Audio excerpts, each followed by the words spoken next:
അറിവ് ജ്ഞാനമുണ്ടാക്കുന്നു, മനസ്സിൽ വെളിച്ചം ഉണ്ടാക്കുന്നു. അല്പജ്ഞാനികൾ കുറച്ച് എന്തെങ്കിലും അറിയാമെങ്കിൽ അത് അഹങ്കാരം കാണിക്കുന്നു, അത് ആപത്തിലേ ചെന്നെത്തുകയുള്ളൂ.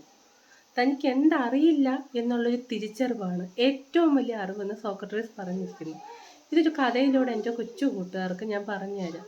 നമുക്ക് എല്ലാത്തിലും അറിവുണ്ടെന്ന് വിചാരിച്ചിരുന്ന ഒരു പണ്ഡിതൻ ഒരു തോണിയിൽ കടത്ത് കടക്കാൻ തോണിയിൽ കയറിയപ്പോൾ കടത്തുകാരനോട് ചോദിച്ചു, നിങ്ങൾക്ക് എന്തൊക്കെയാണ് അറിയാവുന്നത്? ഫിസിയോളജി അറിയാമോ, സോഷ്യോളജി അറിയാമോ, സൈക്കോളജി അറിയാമോ?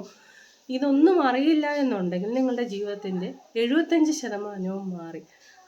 തോണിക്കാരൻ്റെ സാഹചര്യം കൊണ്ട് അദ്ദേഹത്തിന് പഠിക്കാൻ കഴിഞ്ഞില്ലെങ്കിലും അദ്ദേഹം തോണി തുഴയുന്ന മികവുറ്റ ആളായിരുന്നു.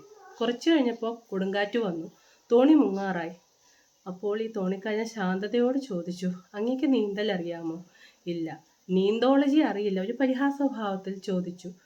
നിങ്ങളുടെ ജീവിതത്തിന് 100% പോയി.